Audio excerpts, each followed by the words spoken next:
Chairman साहब का और हमारे राष्ट्रीय अध्यक्ष ने एसोसिएशन की जो भी समस्याएं थी वो आज इस मंच के माध्यम से माननीय चेयरमैन साहब को अवगत कराया।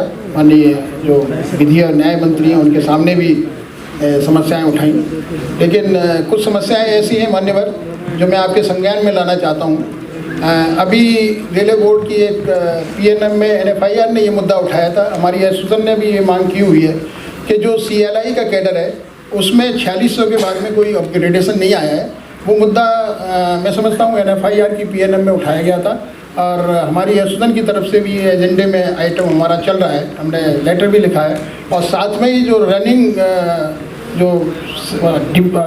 के लोग हैं हमारे, उनका जब कभी भी DA बढ़ता है तो उसके साथ में ट्रैवलिंग अलाउंस भी उसके साथ साथ बढ़ता है प्रोपोर्शनेटली। तो इस बार जो DA बढ़ा है उसके साथ रनिंग अलाउंस नहीं बढ़ा है। ये भी मुद्दा हमारी एसोसिएशन ने उठाया हुआ। तो मैं अनुरोध करूंगा माननीय चेयरमैन साहब से और अपने एडिशनल मेंबर साहब से कि इसको भी संज्ञान में लेकर के इसका भी समाधान करने का प्रयास करें।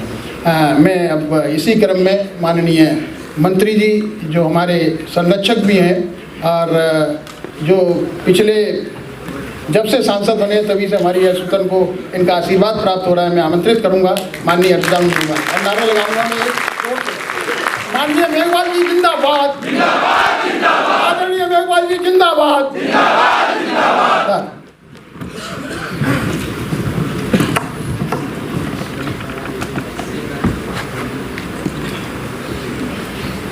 अशोक जी ने नारा लगाया तो एक नारा मैं भी लगाता हूँ। आप बोलना बाबा साहब अम्बेडकर, आप बोलना 2 बार, अमर रहे अमर रहे। बोलोगे क्या?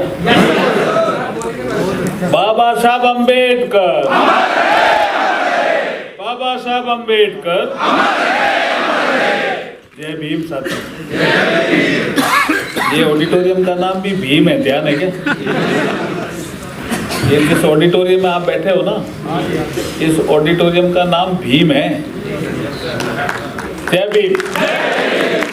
और जिस सेंटर पे बैठे हो सेंटर का नाम है डॉक्टर अंबेडकर इंटरनेशनल सेंटर।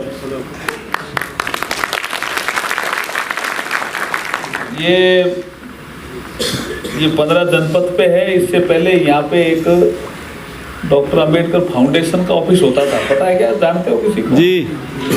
वो गली में से होता था और गली में से गुजरना पड़ता था ना? याद नहीं आ रहा है क्या? अंबेडकर फाउंडेशन में तो आप गए होंगे ना? पुरानी कोठी थी सर, पुरानी कोठी जी KP चौधरी जी बोल रहे हैं। ये माननीय मंत्री जी का प्रयास है। इसमें मैं कहना चाह रहा हूँ कि जब बाबा साहब के 125वीं जयंती मनाई जा रही थी इस देश में, तब कई काम हुए। 10 रुपए का सिक्का भी आपको याद आ रहा होगा, 125 रुपए का सिक्का भी याद आ रहा होगा। एक आपके एसोसिएशन की बैठक थी तो मैंने बांटे भी थे। लेकिन प्रधानमंत्री नरेंद्र मोदी जी के नेतृत्व में कुछ ऐसी कोठियाँ थी जो कुछ MPओं के पास थी, कुछ CPWD का 2-3 कोठियाँ उनके पास थी, उनको खाली कराना बड़ा काम था। लेकिन इस काम को नरेंद्र मोदी जी ने अपने हाथ में लिया कि बाबा साहब की 125वीं जयंती के अवसर पर जो 100वीं जयंती में तय हुआ था, ये तय 100वीं जयंती में हुआ था।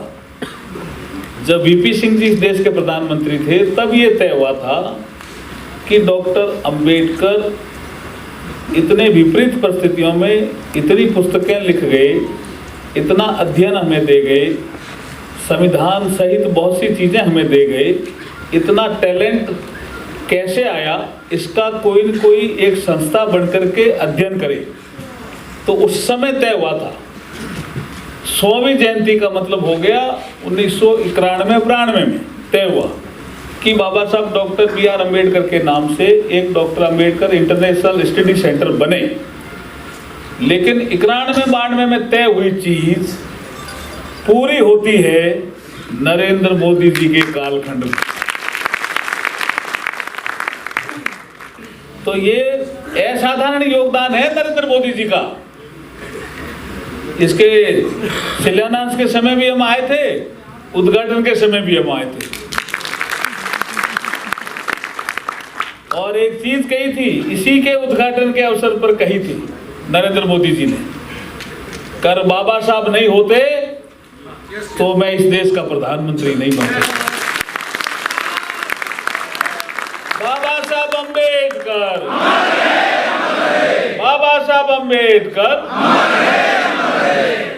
आज के इस प्रोग्राम में उपस्थित हमारे चेयरमैन रेलवे बोर्ड आदरणीय सतीश कुमार जी, हमारे मध्य रेलवे बोर्ड के अन्य पदाधिकारी जिसमें एडिशनल मेंबर प्रमिला भार्गव जी, हमारे रेणु शर्मा जी, ईडी रिजर्वेशन, हमारे पीसीपीओ नॉर्दर्न रेलवे और हमारे all India SC/ST railway employees association जिसके राष्ट्रीय अध्यक्ष BL बैरवा जी। हमारी और बैरवा जी की कुछ समानताएं पता है क्या आपको कि 2009 में ये शायद all India SC/ST railway employees association के अध्यक्ष बने होंगे आप। कब बने? 2009 में। और 2009 में ही मैं MP बना।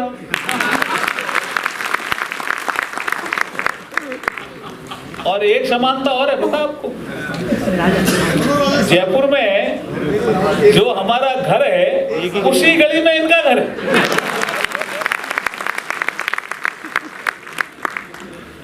क्या ज्ञान से करती यू हैव कम ना माय हाउस एट देवी नगर। ये वंस अपॉन टाइम शायद यू हैव कम इन जयपुर। आपको देखना है तो मैं बाहर मिल गया। मन किसको ढूंढ रहे हो?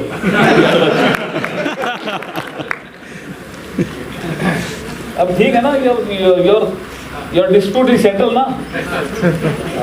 Eight that time there was a dispute, now settle. Okay, ताली बजा दीजिए आप।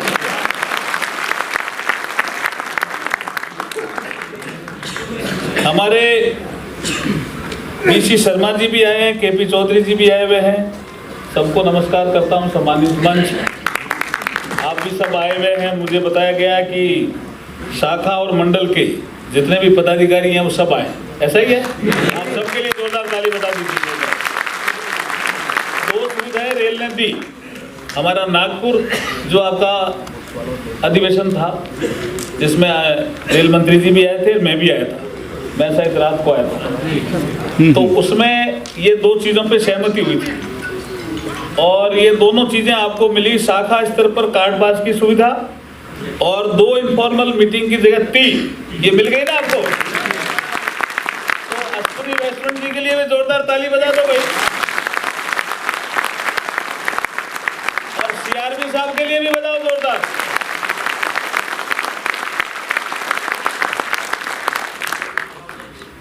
अभी वो प्रधानमंत्री जी के साथ एक जरूरी बैठक में है। जैसे ही समय मिला वो आ भी सकते हैं। दोनों ही बातें हैं। मेरे को उन्होंने कहा आप पहुंचिए, आप भाषण अपना जारी रखिए, तो मैं जारी रख रहा हूं। ठीक है? देखिए, आज बुद्ध पूर्णिमा भी है। अभी बैरवा जी ने पता नहीं राज खोल दिया। अच्छा, बुद्ध पूर्णिमा के दिन भगवान बुद्ध से जुड़ी हुई 3 चीजें हैं। आज के दिन ही है वो। ध्यान है किसको? क्या क्या बोलो? जन्म, ज्ञान प्राप्ति और निर्वाण प्राप्ति। और तीनों ही हैं यार। तो ये पूर्णिमा है ना, बुद्ध पूर्णिमा, वैशाख पूर्णिमा जिसको बोलते हैं हम, ये हर साल आती है। लेकिन इसी तिथि को कोई ऐसा प्रकृति ने कोई नीति बनाई कि भगवान बुद्ध से जुड़ी हुई जो महत्वपूर्ण चीजें हैं 3। एक उनका जन्म जो हुआ लुम्बिनी में। कहाँ हुआ? लुम्बिनी में। वो भी बुद्ध पूर्णिमा को हुआ। ध्यान है?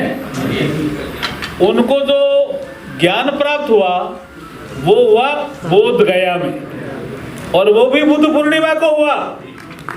और वो महापरिनिर्वाण हुआ, वो हुआ कुशीनगर में, और वो भी बुद्ध पूर्णिमा को ही। बनते जी गए। वो बंदे जी का ज्ञान मैं दे रहा हूँ आपको, ठीक है। बुद्ध पूर्णिमा भगवान बुद्ध के लिए जीवन में इसलिए महत्वपूर्ण है। अब आप पूछोगे आपने शादी बुद्ध पूर्णिमा को की, तो मेरे उस समय ध्यान में ये चीजें नहीं थी, पिताजी के ध्यान में रही होगी। लेकिन एक चीज बताओ भाई, मेरा एक अलग टॉपिक है। आज आपने ये मेहरबाजी ने छेड़ दिया, इसलिए छेड़ता हूं। तो हमारे मातृशक्ति की प्रतिनिधि भी मंच में बैठे हैं, आप भी बैठे हैं, और भी हैं मातृशक्ति के प्रतिनिधि, कुछ है, कम है लेकिन है। मेरे जब शादी के 50 साल पूरे हुए तो मैंने एक प्रोग्राम किया था कि आदमी शादी करता है हैप्पी रहने के लिए, फिर वो शादी के बाद हैप्पी क्यों नहीं रहता? कभी हमेशा हैप्पी नहीं रहता, ऐसा नहीं है, कभी कभी वो हैप्पी नहीं रहता और वो शादी करता है हैप्पी रहने के लिए। तो हम हमारी फैमिली में हैप्पीनेस के इंडेक्स को कैसे इंप्रूव कर सकते हैं, इसको लेकर के हमने 5 घंटे चिंतन किया। और मैंने मेरी पत्नी को एक किताब भेंट की, कोई साड़ी भेंट नहीं की, ना कोई गहना भेंट किया, ना कोई और भेंट किया, एक किताब भेंट की। उस किताब का नाम था एक सफर हम सफर के साथ।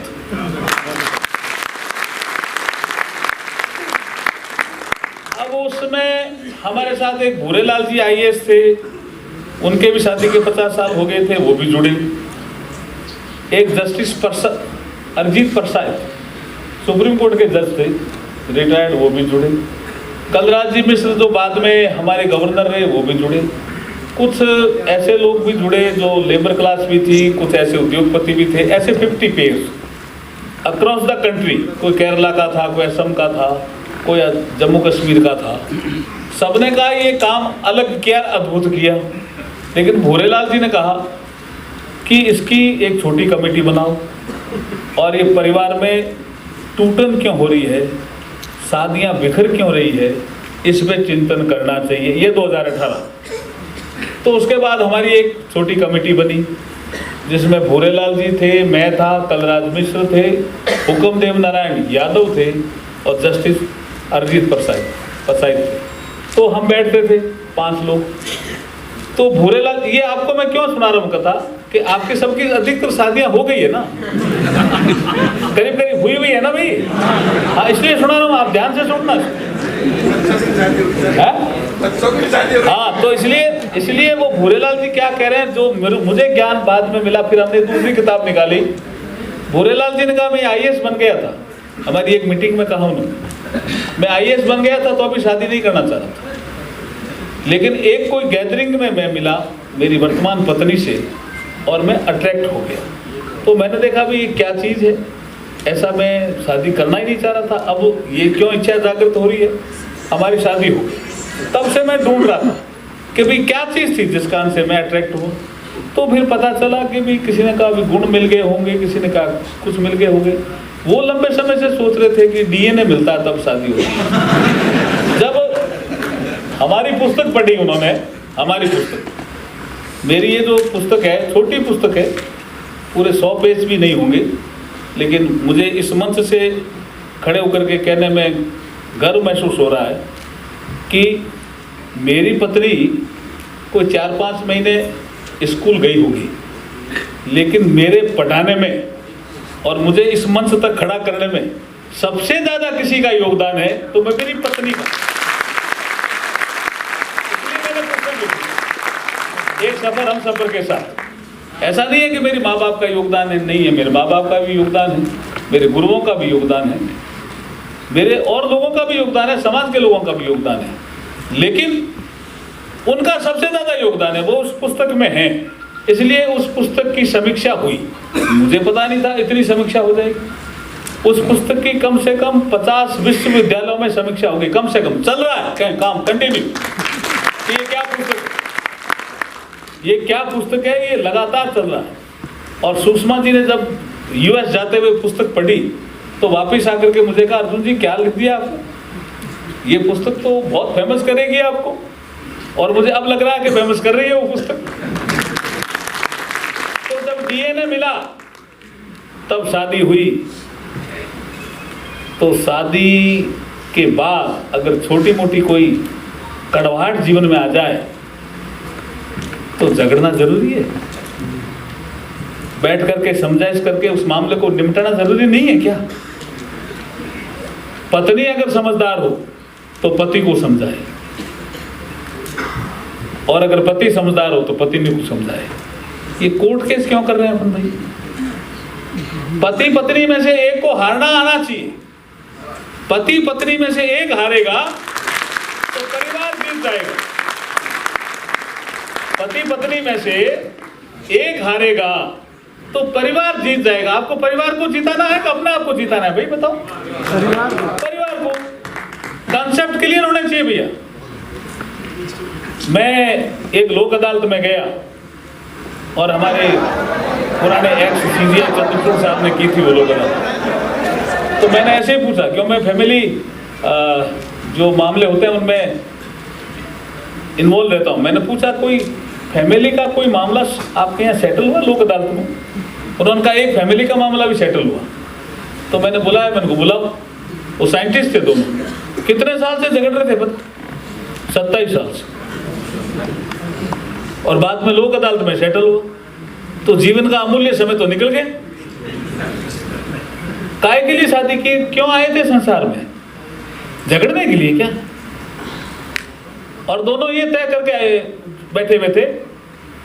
वो सोच रहा था मैं जीतूंगा और वो सोच रहा था मैं जीतूंगा। और चंद्रचूड़ साहब ने ऐसा किया कि दोनों को बैठा करके समझौता करा दिया और परिवार जीत गए। इसलिए परिवार जीतने की आपकी ताकत में कई बार आपका ईगो अगर आड़े आता है तो ईगो को शांत करिए। इसमें मैं एक कई बार समझाइश करने जब जाता हूं, मैं मेरा एक क्षेत्र है जी। आप समझ रहे होंगे, आप छेड़ दिया इसलिए मेरा एक क्षेत्र है, ये मेरा फील्ड है। फैमिली डिस्प्यूट के रिजोल्यूशन के लिए मेरा ये फील्ड है। उसमें मैं जगजीत सिंह जी को कई बार याद करता हूं। अगर आपकी अनुमति हो तो आज भी याद करूँ। आपको सीआरपी साहब टाइम को है तो भी 10-15 मिनट तो है ना? एक बार हम जगजीत सिंह जी के यहाँ गए। एक श्री गंगानगर में हमें एक हॉस्पिटल बनाना था। तो वो श्री गंगानगर में जन्मे थे, बड़े गजल सम्राट थे। किसी ने कहा जी उनको बुला लो, प्रोग्राम करा लो, आपका हॉस्पिटल बन जाएगा। आपके अभी चंदा करते करते 2 करोड़ ही चंदा हुआ, आपको चंदा चाहिए 5 करोड़ 3 करोड़ की डिमांड है, आपके शॉर्ट पड़ रहा है। हम उनके पास गए तो हम 5 लोग थे। उनको कहा आपको गंगानगर आकर के प्रोग्राम करना। बोला मेरा जन्म स्थान है, मैं जरूर करूँगा। लेकिन हमारे साथ एक आदमी थे जिन्होंने जगजीत सिंह जी को गोद खिलाया था। उन्होंने कहा, उनका नाम था उल्फत राय सैनी। उन्होंने कहा चित्रा को साथ लाना पड़ेगा।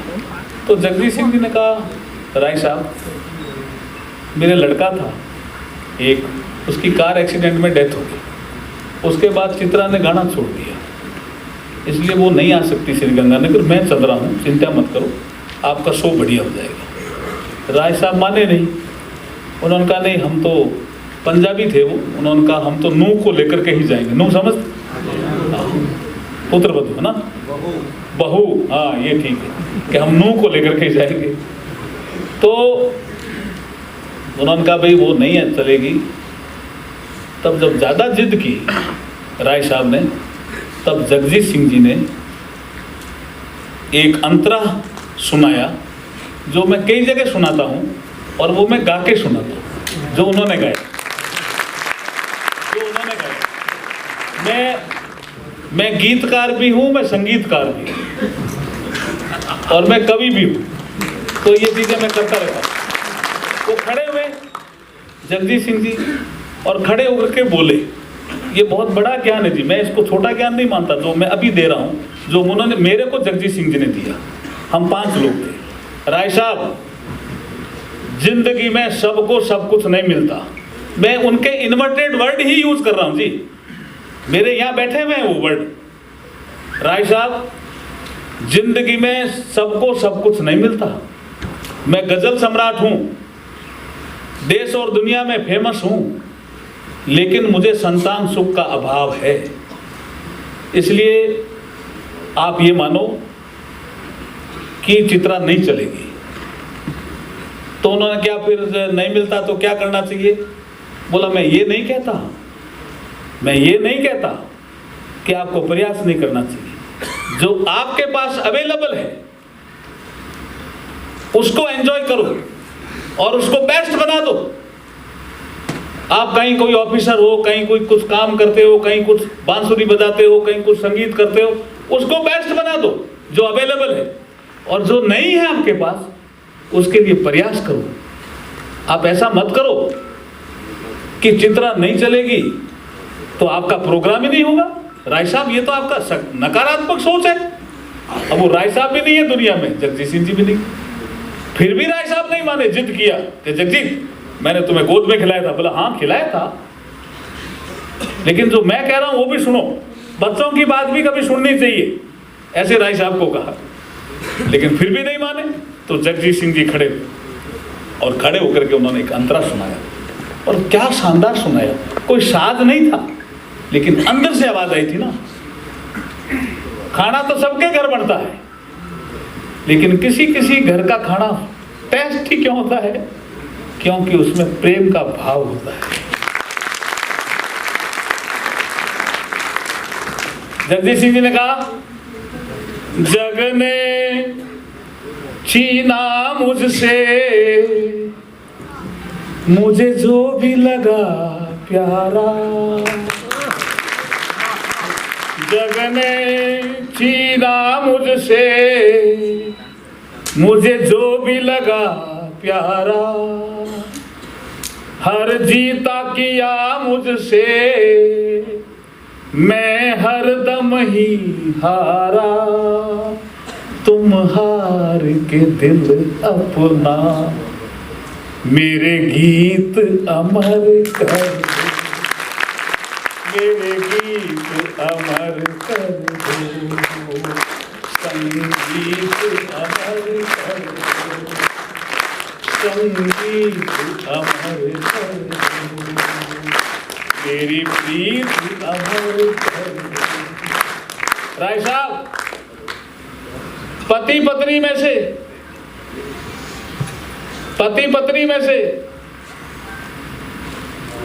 अगर एक हार गया तो परिवार जीत गया। ये जगजीत सिंह जी बोल रहे हैं। पति पत्नी में से एक हार गया, परिवार जीत गया, जीवन सुखमय हो गया। आप इतनी जिद मत करो राय साहब, मैं चल रहा हूं और आपकी हॉस्पिटल बन जाएगी, आपका एम पूरा हो जाएगा।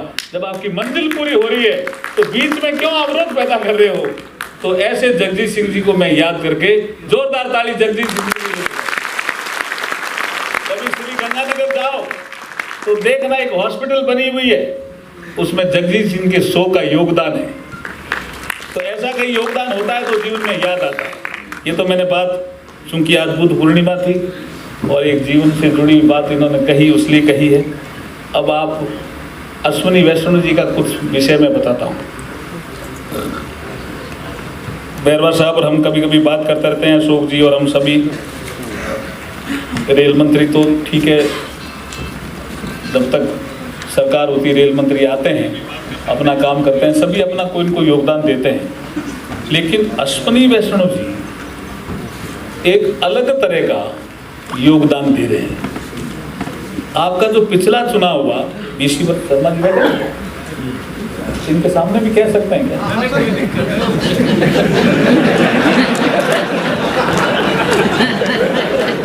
पिछला जो चुनाव हुआ उसमें भारतीय मजदूर संघ से जुड़ा हुआ एक संगठन है BRMS, है ना? उसको जब आपने समर्थन दिया, नागपुर में अधिवेशन में दिया था ना रेजुलेशन, तो बहुत से लोगों ने मुझे भी फोन किया कि साहब BMS को क्यों समर्थन दे रहे हो?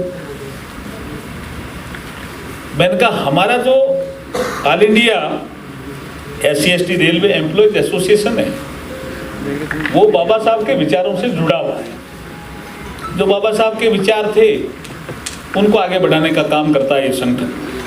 और इस संगठन की ही विशेषता है कि मैंने बैरवा साहब आपका अधिकतर फंक्शन मैंने अटेंड किए हैं, चाहे गुवाहाटी हो, चाहे कलकत्ता हो, चाहे हुगली हो, चाहे साउथ का हो, चाहे आपके नॉर्थ का हो, जयपुर का हो, बहुत अटेंड किए।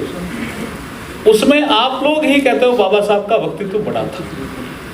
खाली दलितों के मसीहा, या संविधान निर्माण किया, यहाँ तक सीमित नहीं था बाबा साहब का वक्तित्व। बाबा साहब का वक्तित्व इतना बड़ा था कि आज जो रिजर्व बैंक ऑफ इंडिया बना हुआ है उसके गठन में भी बाबा साहब का योगदान है। आज फाइनेंस कमीशन बना हुआ है उसके गठन में भी बाबा साहब का योगदान है। आज जो नदियां जोड़ने वाला कंसेप्ट अब चालू हुआ है, कभी उस जमाने में बाबा साहब ने कह दिया नदियां जुड़नी चाहिए, जिससे एक तरफ बाढ़ एक तरफ सूखा दोनों से मुक्ति मिले, और वाटरवेज नदियों से आवागमन होना चाहिए, ये बाबा साहब का ही कंसेप्ट था। आपने कभी जीएसएस देखा है ना? जीएसएस, ये जो पावर स्टेशन होता है ना, पावर स्टेशन, पावर ग्रिड जिसको बोलते हैं, ग्रिड सब स्टेशन, जीएसएस, ये पहला जो जीएसएस बना था इस देश में वो बाबा साहब के समय बना, जब वो वाइसराय के लेबर मेंबर थे, उस समय बना। पावर मिनिस्टर भी थे बाबा साहब। और काम के घंटे मजदूरों के तय नहीं थे, 8 घंटे काम के घंटे तय करने का काम भी बाबा साहब ने करवाया। और उन्होंने अंग्रेजों को कहा कि रूल ऑफ लॉ लागू है आपके देश में, यहाँ लागू नहीं करते हो, आपके 8 घंटे से ज्यादा कोई काम करता है तो ओवर टाइम देते हो, हमारे देश में क्यों नहीं देते हो? तो ओवर टाइम का कंसेप्ट भी बाबा साहब ही लेकर के आते। मैटरनिटी लीव, धनबाद एक कोयले की खान है जहाँ पे बाबा साहब कोयले की खान का इंस्पेक्शन करने गए थे, तो खान नीचे होती है, देखा होगा आपने, उसमें एक महिला मिली थी, उसके पेट में बच्चा भी था। उन्होंने कहा कितने घंटे काम करते हो? तो बोला घंटे तय ही नहीं। और बोला आपको डिलीवरी की छुट्टी मिलती है? बोला काहे की छुट्टी, ये तो तुरंत काम कराते हैं हमसे ठेकेदार।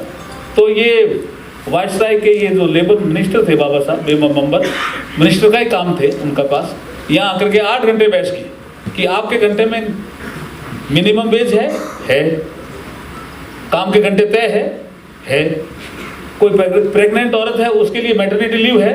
बोला है, फिर हमारे देश में क्यों नहीं? और मैं कल ये देख के आया हूँ किस तरह का धनबाद में कोयले की खानों में महिलाओं के साथ शोषण हो रहा है। तो ये विचारों को कोई प्रमोट कर रहा है। मैंने ये कहा है, रेल मंत्री जी से भी कहा है, जो मेरे को कहते हैं कि क्यों आप बीएमएस के साथ सपोर्ट में गए, तो मैंने कहा बाबा साहब की पहली पुस्तक आई थी धनंजय कीर की, तो दूसरी सबसे बढ़िया पुस्तक आई है, बढ़िया पुस्तक कह रहा हूं मैं, वो दत्तोपंत ठेंगड़ी की ही है, जो बीएमएस के संस्थापक थे। उन्होंने ये सारी चीजें लिखी है कि बाबा साहब का वक्तित्व विशाल था। तो मैंने कहा दोनों का विचार एक था। और फिर बाबा साहब 52 का चुनाव जब हार गए थे, हरवा दिया गया था उनका चुनाव, एक षड्यंत्र किया गया था बाबा साहब के लिए, नॉर्थ बॉम्बे का चुनाव। तो दत्तोपंत ठेंगड़ी ये थे जिन्होंने कहा, उस समय वो आरएसएस के प्रचारक थे, बीएमएस बनी नहीं थी, उन्होंने ही कहा कि बाबा साहब को चुनाव भंडारा से मैं जिताऊंगा। और आपको जानकारी होनी चाहिए कि दत्तोपंत ठेंगड़ी बाबा साहब ने जो चुनाव लड़ा बाई इलेक्शन का लोकसभा का भंडारा से, उसके वो चुनाव प्रबंधन के इंचार्ज थे दत्तोपंत ठेंगड़ी। इसलिए मैंने कहा बीएमएस का साथ, जो हमारा बाबा साहब के विचारों को आगे बढ़ाने वाले एक ऐसे विचारक थे दत्तोपंत ठेंगड़ी साहब, उनके द्वारा गठित एक संगठन है मजदूरों में काम करने के लिए बीएमएस, उनका ही एक एक्सटेंडेड विंग है रेलवे का बीआरएमएस। इसलिए हम समर्थन देने के लिए आए हैं। इसलिए आपकी जानकारी में भी रहना चाहिए कि हमने समर्थन क्यों दिया। समझ में आ रहा है ना आपके? और समर्थन दिया तो उसका फर्क भी पड़ा ना, शायद 5 रेलवे में आ गए 20% से ज्यादा, या 4 में आए? हाँ, तो आने वाले समय में 5 में आ जाओगे और कई जगह जीत भी जाओगे ऐसा लगता है। लेकिन बहुत अच्छी तरह से आपने चुनाव जो है 2000 अभी जो चुनाव हुआ था, जो लड़ा, उसके लिए जोरदार अपने संगठन के लिए भी ताली बजाने के लिए धन्यवाद करिए। आपके 2 विषय पेंडिंग है, एक ऑफिस बीरर का ट्रांसफर में प्रोटेक्शन, ये आपने अभी बताया है कि आपकी जो ट्रांसफर पॉलिसी है, आपके ऑफिस बीरर का भी ट्रांसफर में प्रोटेक्शन होना चाहिए, एक डिमांड है ना आपकी। और दूसरा आपने कहा है कि एक पासेज जो हैं वो उसकी जो निर्धारित संख्या है वो संख्या निर्धारित करनी है क्या? Please grant